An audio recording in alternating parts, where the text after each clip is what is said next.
మే 13న జరిగే ఎన్నికలు దేశ చరిత్రలో అత్యంత కీలకమన్నారు ప్రజాశాంతి పార్టీ అధినేత కేఏ పాల్.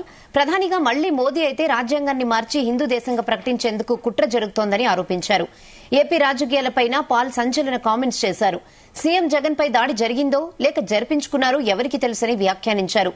తన తమ్ముడు పవన్ తో పాటు కాపు ఉద్యమ నేత ముద్రగడ కూడా అమ్ముడుపోయారని ఆరోపించారు. విశాఖ ఎంపీతో పాటు పిఠాపురం ఎమ్మెల్యేగా పోటీ చేసేందుకు కూడా ఆలోచిస్తున్నట్లు కేఏ పాల్ తెలిపారు. చూడండి, అప్పుడు కోడి కత్తి కూడా దాడి అన్నారు. అది నిజమా అబద్ధమా తేలిందా?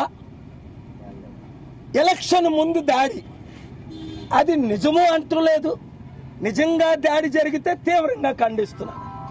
Nothing but nonsense. కానీ ఇదో డ్రామా, ఓట్ల సింపతి కొరకు చేయించుకుంటే అది మోసం. ఎట్లా మాట్లాడాలి? ఉన్నది ఫ్యాక్ట్ మాట్లాడాలి. నేను సిబిఐ ఇన్వెస్టిగేషన్ చేయట్లేదు కదా. ఎలక్షన్ ఏప్రిల్లో జరగవలసింది వాదించి మేకు పోస్ట్పోన్ చేయించాను.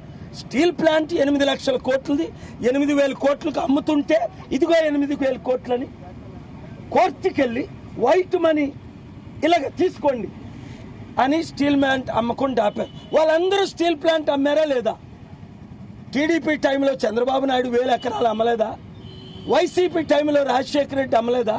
ఇప్పుడు 60,000 కోట్లు జగన్మోహన్ రెడ్డి గంగవరం పోర్టు అదానీకి అమ్మలేదా? రేవంత్ రెడ్డి తెలంగాణలో అదానీకి అమ్ముడు పోలేదా? నిన్నటిదాకా సిబిఐ ఎంక్వైరీ అన్నాడు మెగా కృష్ణారెడ్డి మీద. ఇప్పుడు మెగా కృష్ణారెడ్డిని రాత్రుల పూట కలిసి అమ్ముడు పోలేదా? అలాంటి రాజకీయ కుల కుటుంబ అవినీతి పరుల్ని ఎలాగ మీరు నమ్ముతున్నారు? నాకైతే ఆశ్చర్యం. నేను ఎవరిని నమ్మట్లేదు. నా అనుచరులైతే, మీరు అంబేద్కర్ అనుచరులు అయితే, నీతి నిజాయితీ కావాలంటే, అభివృద్ధి కావాలంటే ప్రజాశాంతి పార్టీ అభ్యర్థులు 10లో 5-6 ఉన్నారని మీలో ఒక ఆయన చెప్పారు. ఈ రాజమండ్రిలో 10లో 7 ఓట్లు ఉన్నాయండి మీకని. మరి అందరినీ కలిపి మంచి క్యాండిడేట్లు మీరు పెట్టండి. నేనండి ఎమ్మెల్యేగా గాజువాక, విశాఖ నార్త్, కొంతమంది పిఠాపురం అంటున్నారు. ఇంకా డిసిషన్ తీసుకోలే. ఎమ్మెల్యేగా పోటీ చేస్తున్నాను, ఎంపీగా కూడా పోటీ చేస్తున్నాను. అమ్ముడు పోయిన పవన్